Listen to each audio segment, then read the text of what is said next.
Hey everybody, welcome back to another video. Boozer here. Today's video we take Sun Wukong into the Hydra and see how he does. So some of you might have been watching some of my Sun Wukong videos, and basically I decided to gear him in a crowd control gear set as opposed to the damage build. So there's basically like two builds for Sun Wukong, and most people generally like the control build versus the damage build. So Sun Wukong, he has a really good control ability with his sheep ability and his AoE block buffs, and then his steel buffs.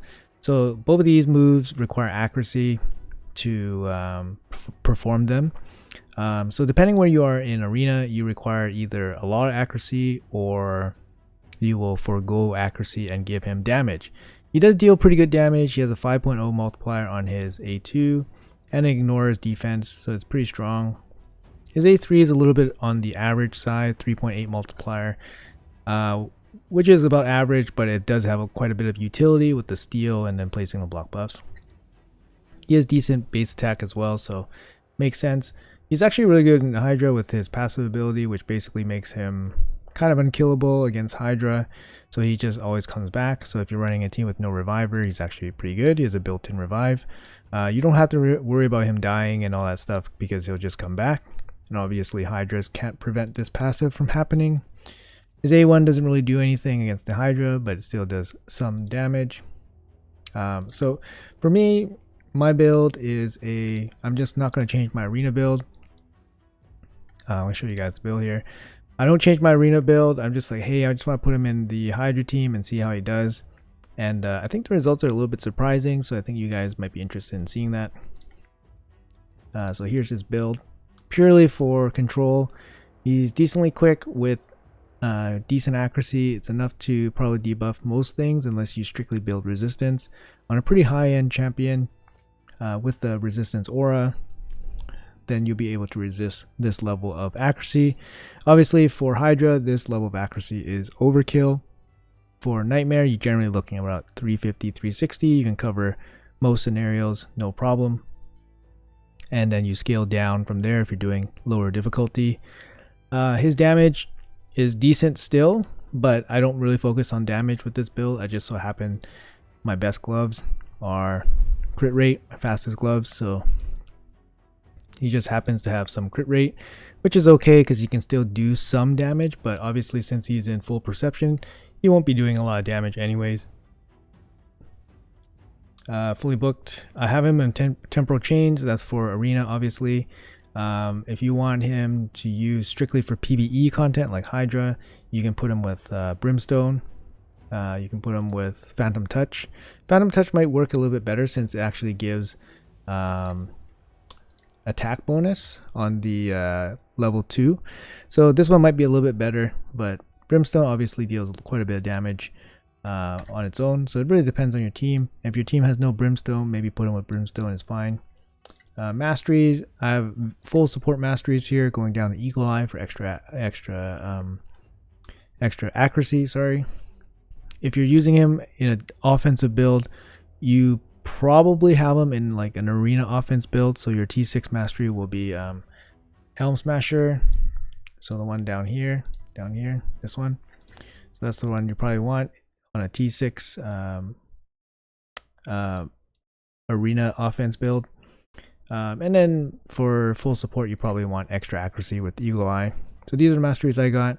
He's totally not optimized for Hydra. Personally, I think if I was using him for Hydra, I would probably build him in a hybrid build, so with damage plus accuracy. So I don't really have too many on my account, but I do have one that I can show you. So this is my Razzlevarg. I use him for Fire Knight. He's in a full hybrid build. He's fast. He's in Savage. He deals some damage, and he has some accuracy. He doesn't need insane accuracy because he brings accuracy up, but he does perform pretty well in Hydra as well with this exact same build. So if I was to build my Sun Wukong strictly for Hydra, it'll probably be something like that with the damage gear set, with damage masteries, and some accuracy enough to land his debuffs. Obviously I have extra accuracy because I use him in arena, so That's how I'm going to throw him into a Hydra run, and we'll see how this particular build goes. Okay, so this is the team I have him in right now. So we're doing Nightmare difficulty, so top difficulty. The team is pretty solid. He's actually in place of Uugo, which is obviously the top epic in Hydra, I feel like. We don't have area decreased defense except for Mishinaki. So that's kind of what we're running right now. But he does bring a strip, and then he covers the block buffs similar to Uugo. He doesn't have the cleanse and heal, but he does bring some extra damage. But maybe it's not going to be that much in his particular build. But if he was in a damage or a hybrid build, then he would definitely bring way more damage than Uugo, because Uugo doesn't bring any damage. So we'll go through this run, and then we'll see how it actually plays out.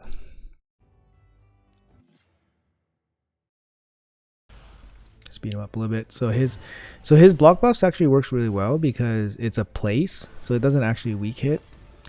So it's actually really good. The problem with it is that it's a 4-turn cooldown. So for me, when I was playing with him, I noticed that the 4-turn cooldown was a bit of a hindrance. So I didn't like that very much. But my Sun Wukong is pretty fast, so we can get back to it.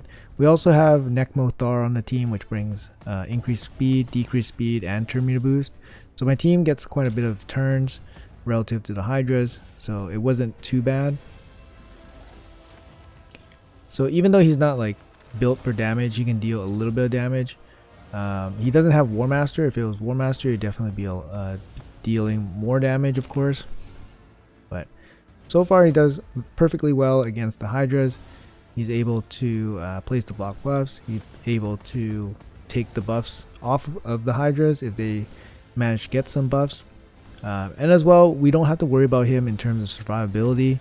And that really helps when you're getting later in the stages and your team starts getting a little bit out of sync with each other, and or certain champions get eaten. So you don't have to worry too much about him. You notice throughout this run, what I noticed is that he actually never dies in this run, I think. He died in a couple other runs, but I think in this particular one he doesn't really die. Or at least I don't think he died for a really long time. Yeah, I think that if you just make him fast, I think that's how he's able to cycle back. And then obviously we have Leech, so he can keep himself alive. Mithril is in this team to keep the team alive with the big shield and cleanse. Obviously against the Poison Head, the provokes and stuff, you gotta try to get a cleanse in there. We have Necmothar and Provoke. We don't have a dedicated Provoker, but we have Necmothar in a Provoke set. We have Shamail in a Provoke set, and we have Mishinaki in a Provoke set. So with these three champions in a Provoke set, it's so far it has been quite good with the runs that I've been testing on. It has been able to lock down the Head of Decay. Nut has been a great addition because he brings the power. He brings enough power to like free any champion basically. Lets your runs go much longer. As long as you can free him if he gets eaten late. Mishinaki in the Provoke set has really impressed me, I think, because he brings a lot of extra attacks, especially with his counter attacks, or his passive that basically allows him to attack. But very impressive in a Provoke set. You give up a little bit of damage compared to like a Relentless set, but he does a lot of work in the Provoke set. Shamail as well also does pretty good with the Provoke set because he can multi-hit. So we see Sun Wukong. Actually, this is the run where Sun Wukong dies. I think I let him die on this run on purpose because I could have used the Mithril shield to keep him alive. But I was like, okay, I'm gonna let him die for the video and then bring him back. You notice that he came right back, no problem. With turn meter 2, so he's ready to go. So far he's doing really well in this fight. We're like almost 1 million per turn, which is really solid. That's really good damage for Nightmare difficulty, especially without anything crazy like Acrizia or Krisk on the team. So yeah, I'm gonna let this run go. It's not super long, but we'll let it go, and I'll see you guys at the end of the run.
Alright guys, nearing the end of the run here. So you guys might have noticed that Shamail has been dead for about like a third of the run. So, but you guys can see the damage. It did trail off a bit as the run progressed. Obviously, that's expected. We were doing about 1 mil, 1 mil a turn for the first 10 or 20 turns, and then obviously it tailed off. But Shamail was dead for about a third of the turn. Definitely would have helped in situations like this. So the run's gonna fail right about now. And keep in mind, this is the hardest difficulty on Nightmare. Total run took me about 30 minutes. This is full manual, by the way. So definitely could have improved a little bit if Shamail didn't die. But you can see here, Sun Wukong only contributing 2 million damage to this team. Like I said, he's in a full support build, straight out of my live arena platinum team. Like he's just, you know, no War Master, no anything, no damage built into him. 2 million without any War Master or Phantom Touch or anything like that is actually, I think that's pretty good, to be honest. So if you add like Phantom Touch or War Master on him, give him actual damage gear, he'll perform really well for you. So this is just a test to see how viable he is. I know with Hydra Clash, it's definitely much more important nowadays to have more Hydra teams available to you. So for example, if you're using Sun Wukong in a control build for your arena teams, and then you suddenly only have, let's say, one Uugo, for example. Let's say you only have one Uugo and you only have one team with AoE block buffs. Now you have Sun Wukong that you can just slot in, and you can use him on a lower difficulty as well, and he can still do a lot of work for you. So as an AoE block buff champion, and yeah, if you use him in a hybrid build, he's gonna excel in Hydra for sure. So I think for Hydra, in an optimal build, you have him in War Master with Phantom Touch and with some damage gear and a little bit of accuracy. But I just wanted to show that even in a suboptimal build, that Sun Wukong is still a very strong champion, and a great support champion for any team. And like I said, this is on Nightmare, so even on the highest difficulty, he still contributes quite a bit of damage. And of course, he is the sole AoE block buff champion in this team. Anyways guys, hopefully you guys enjoyed the video. Hopefully you guys will try your Sun Wukongs regardless of his build in Hydra. Like I said, he works quite well. And yeah, let me know in the comments below what you guys think, and I'll see you guys in the next video.